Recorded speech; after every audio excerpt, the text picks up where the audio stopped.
Hari Om. I'm going to speak on chapter 13 today. The chapter 13, the name of the chapter is Kshetra Kshetrajna Yoga. But look, it is a continuation of chapter 9, 10, 11 and 12. Now what has happened in chapter 10? Shri Krishna is telling Arjuna about the objects in the cosmos, objects in the human society, objects in the mother nature. They all belong to the Paramatma, the cosmic dimension. Then all these objects, he brought them together in chapter 11 and he showed Arjuna an integrated cosmic form of all of these objects. And this cosmic form was very scary, very intense for Arjuna. So he got scared because there was death. There was no time. The whole space was occupied. Everything was contained within that cosmic body. And it was not very kind and human touch to that form. So naturally Arjuna got scared and he requested Shri Krishna that Shri Krishna should come back to his human form where Arjuna can connect easily, where Arjuna can feel the love of Shri Krishna for him. And that's why chapter 12, Shri Krishna brought in the human dimension connected with the cosmic, and Shri Krishna gave the list of virtues, gunas, that are in human beings, which represent the higher consciousness. Although Shri Krishna showed him a very mild and a loving and kind form of the divine, of God, in chapter 12, Shri Krishna is not ready to just let Arjuna walk away with this mild understanding. And that's why in chapter 13, what Shri Krishna does is very interesting. He is talking about this human body that Arjuna is attached to still. And then he is trying to evaluate this human body, what is inside. In chapter 7, we talked about Apara Prakruti and Para Prakruti, the manifested cosmos, which is made up of 5 elements: earth, water, fire, air and space. Ashtadha Prakruti plus ego plus mind plus intellect. So this Ashtadha Prakruti, Shri Krishna is again evaluating it in more details. He's given more principles. And these are the principles that make our body. They are exactly the same that he's shown in the form of cosmic form of 11th chapter. So now Shri Krishna is saying that the body that you have, that you feel very comfortable with, is actually nothing but the replica of the cosmic form. Now if you look into your body, what is your body made up of? Your body is made up of elements. Your body is made up of water. The water is made up of hydrogen and oxygen. These are the basic elements. Your body is made up of carbon. Your body is made up of iron. Your body, when iron goes down, we go and take iron pills. When the calcium goes down, we go and take calcium pills. Magnesium, zinc, these are all the elements that we take as supplements. Potassium, salt level, mineral level going down, let's take some sodium, potassium. What are these? These are basic elements that have made our body. Now where are these elements made? Can you make it on earth? The elements are not made on earth. They are basic elements. They are made in the supernova explosions of stars. When a star dies, it starts collapsing under its own gravity. So a huge star like sun, or 100 times bigger than sun, or million times bigger than sun, when these stars they finish their hydrogen, they start collapsing under their own gravity. And when they start collapsing, the whole material starts compressing in, and during that process of compression, different elements are formed. Carbon is formed, oxygen is formed, then heavier elements are formed. Even gold and silver and platinum and all of these elements are formed in the stars. Now my body has all these elements. Where are these elements coming from? They are coming from different supernova explosions in different parts of the universe. Maybe the iron in my right arm is from some star which died in some distant galaxy. The iron in the left arm probably comes from another different supernova explosion. There is a tiny bit of gold in our body, there is a tiny bit of copper in our body. All of these elements which are formed in these extreme supernova explosions, what is this extreme form of energy? So they in my body represent that cosmic explosions. Inside my body, it's not very kind. If there's a bacteria inside the body just sends all these white blood cells. There's continuous violence in your body. Don't think, oh, you are very calm, relaxed. So your body is also, there's nothing happening. Well, if nothing happens, you will be a dead person within few minutes.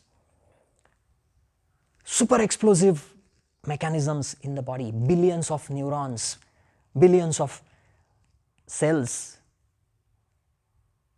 billions of molecules, they are all working in your body.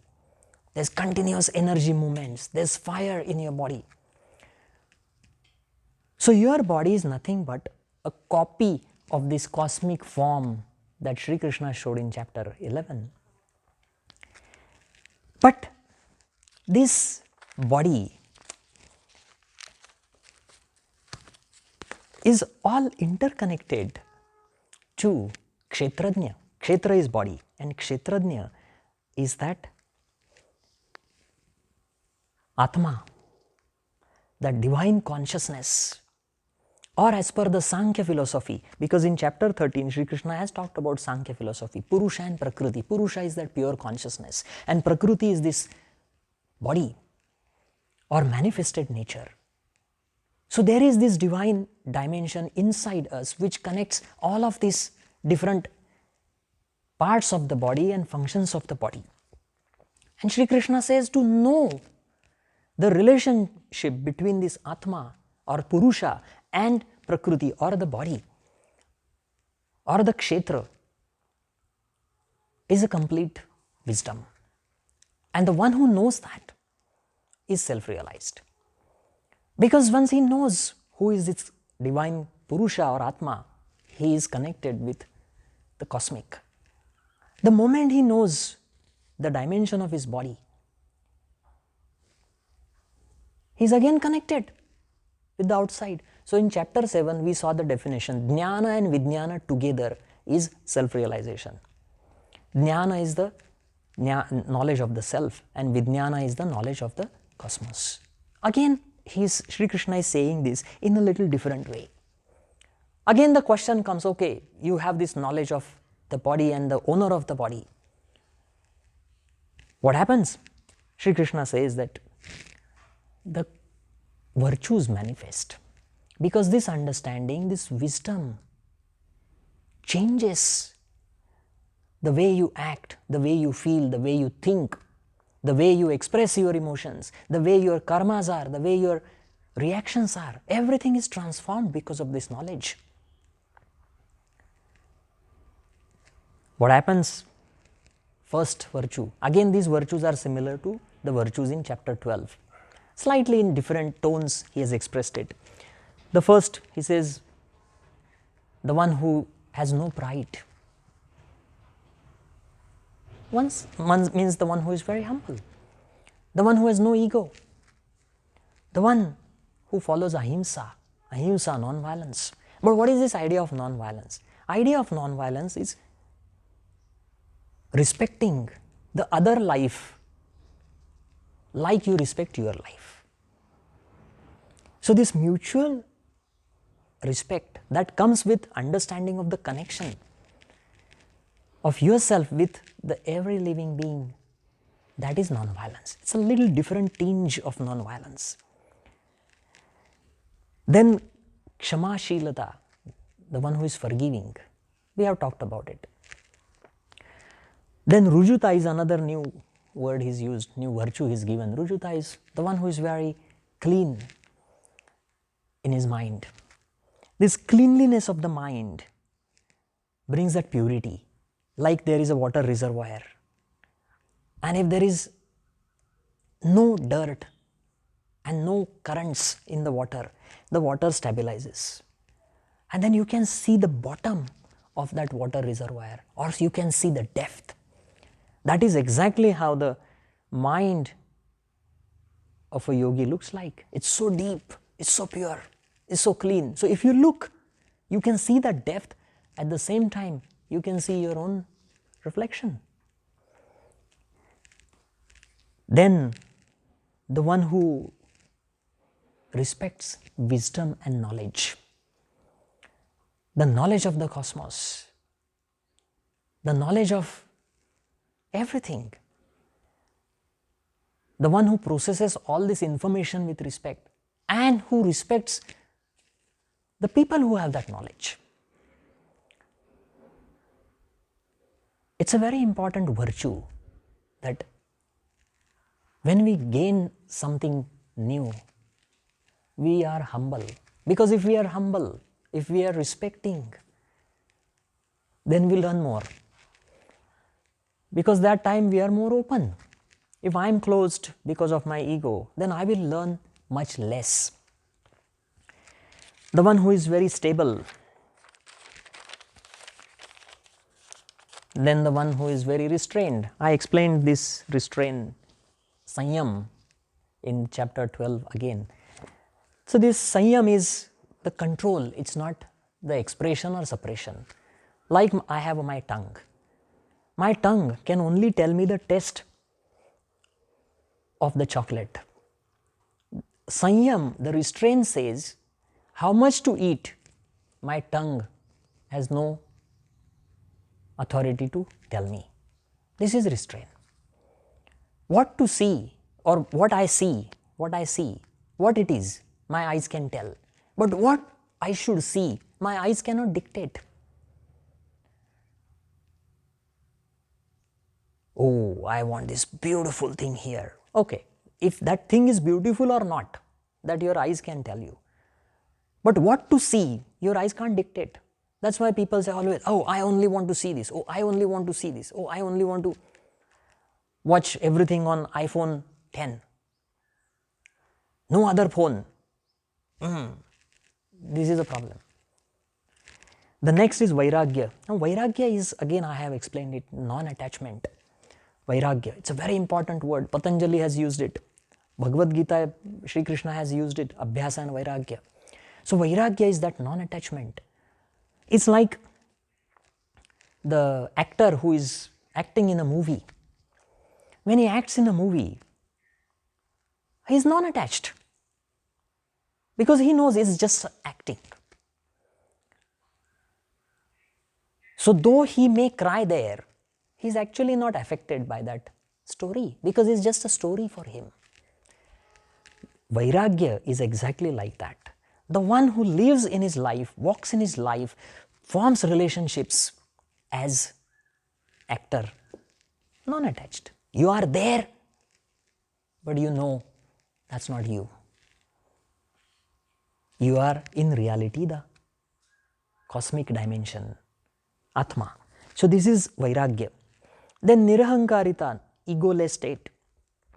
Another interesting thing he's mentioned here in chapter 13 is, he says the one who is aware of the birth, the death, the old age and sicknesses.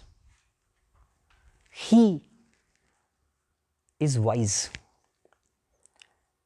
We all know that there is death, but we all think that it's not for me.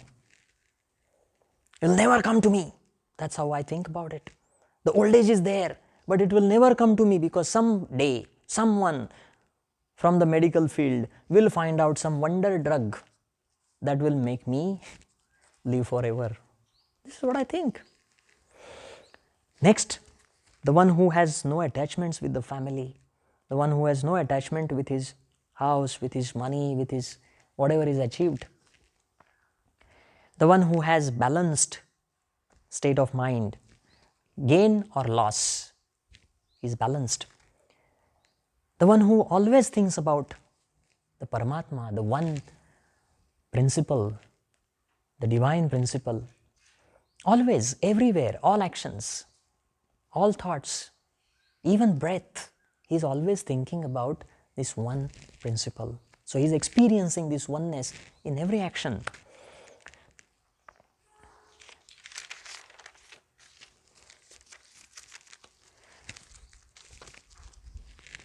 So Sri Krishna has given him the qualities again which are very similar to the qualities that he is given in chapter 12. Now he is again explaining the qualities of Paramatma. Look, you have to see these two things again in context with chapter 11 and 12. Sri Krishna is again trying to convince Arjuna that the extreme form that you had seen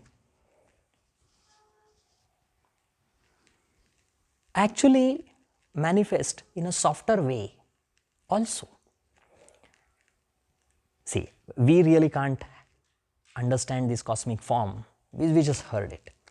I just described that there's fire everywhere and there is this destruction everywhere in that cosmic form and everything is getting destroyed and everything is being born. Now this is intense because it is shaking my mind to the foundation of it. My mind is founded on the conditionings. My mind is founded on the knowledge that I have received since my childhood. I have been taught 1 plus 1 is equal to 2. This is childhood. This is adulthood.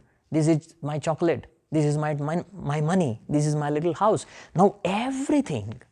Now these are my relationships. These are my beloved people.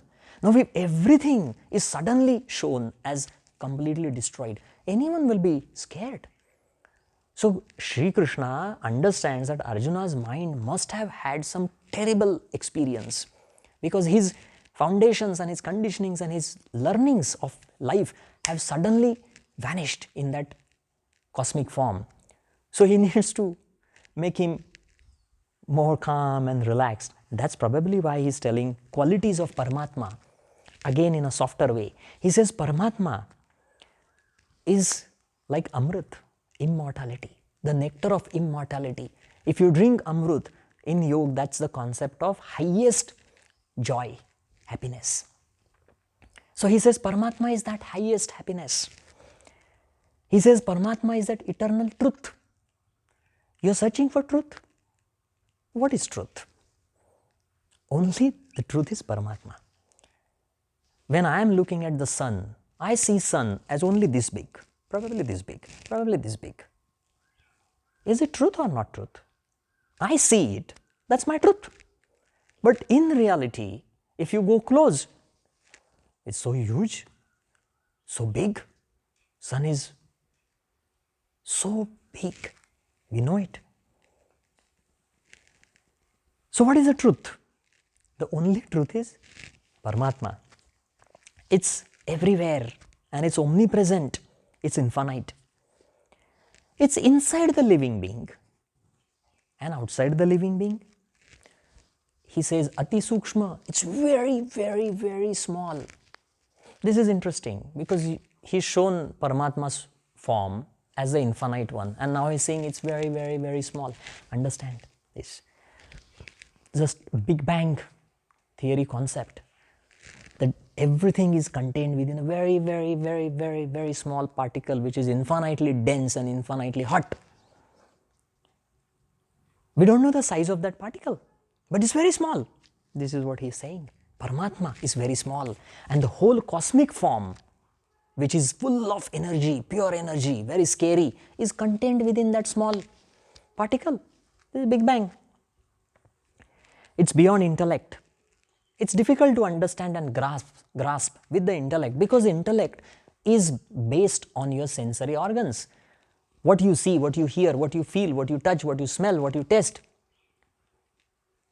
forms your intellectual ideas.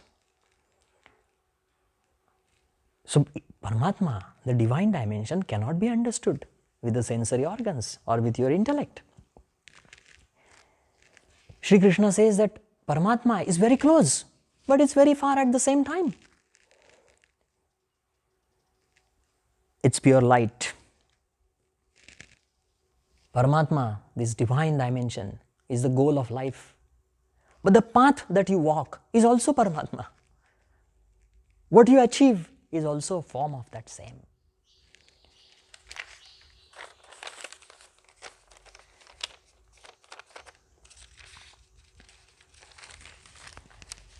Then Sri Krishna says that this Purusha and Prakruti, he goes to the both. This Purusha is the consciousness and Prakriti is the dimension of the body, the nature that has made this body. He says they are anadi, they exist eternally. The body, the sensory organs and the structure of the body is all form of this Prakriti. The Purusha is contained within, the consciousness is contained within this Prakriti. And this Prakriti is influenced by three gunas, the Sattva, Raja and Tama. We will talk about it in next few chapters. There is a one full chapter devoted to Sattva, Raja and Tama guna. So he says these gunas bind Purusha into this body. The consciousness is contained within this Prakriti, the body, because of these gunas. And because of these gunas, we are experiencing the cycle of birth and death, and again birth and death, and in between karmas. Birth, karmas, death, and because of the karmas, again birth, again because of this birth, there are karmas. So it's a cycle. And what binds us? It's these gunas that bind that consciousness inside.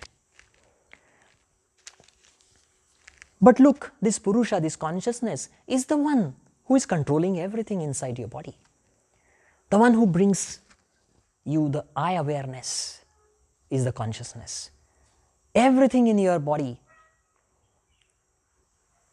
you act as one. You say my hands, my legs, my heart, my brain, my muscles, my mind, my thinking, my emotions. Who is this me? It's that Purusha. I am experiencing this Purusha every moment, but I am not trying to understand its complete nature. I think it's limited to my body. But Arjuna, hey Arjun, Shri Krishna is telling him that this Purusha is actually a form of the divine. So right now when you're thinking about yourself, you can understand it as part of divine being, yourself as part of divine being. And this Purusha, this consciousness is everything. It's complete in itself. It's nourishing your body. It's giving inspiration to your karmas. It's giving direction to your intellect. It's creating these emotions. It's everything. It's responsible. Then he says the yogi is the one who understands the principles of this Purusha and Prakruti. He is the wise man or a wise woman who understands this relationship between this consciousness and the nature. You can achieve it by practice of yoga, practice of meditation, practice of Ashtanga yoga, practice of Hatha yoga, practice of Bhakti yoga. But it is also achieved by practice of Karma yoga. It is also achieved by studying the work of wise people, by studying the relationships in Mother Nature, by understanding with your own intelligence. And if nothing is there, even when you just listen to it, listen to these principles, read these principles, it will still bring this wisdom to you. Now he's given many different paths and he says they are all leading to one. I just want to completely shift your attention to something that happens in our society.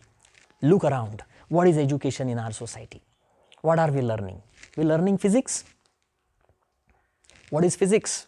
Physics is trying to find the absolute laws of universe, divine dimension, Paramatma.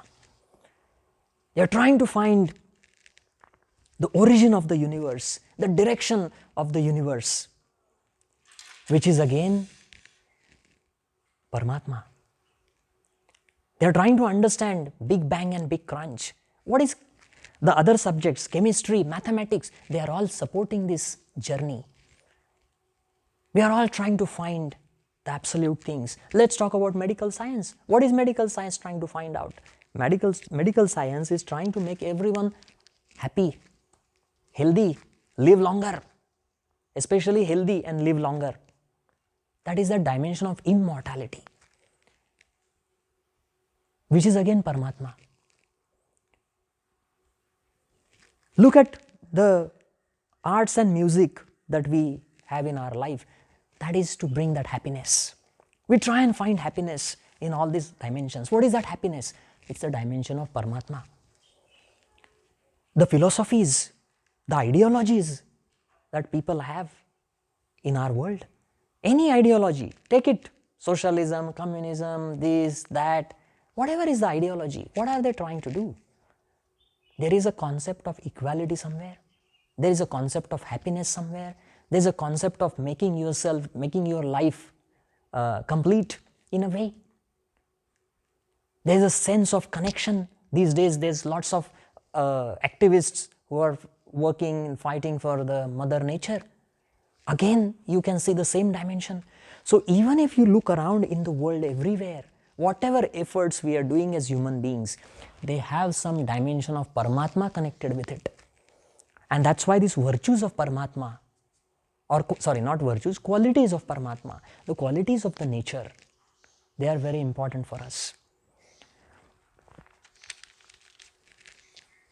The final ending point of this chapter 13, Sri Krishna says that the person who tries to understand all of this wisdom, tries to make himself free from this Prakriti, the Purusha, the consciousness trying to free itself from the Prakriti, the nature and the gunas that bind us to the birth and life cycle, is the one who will reach moksha, who will reach the dimension of Paramatma. He says, the one who will come and meet me. So the effort of our life is to free ourselves from the influence of these gunas and Prakriti, so that the consciousness can experience its true form, that is the Paramatma. I'm going to stop here with chapter 13.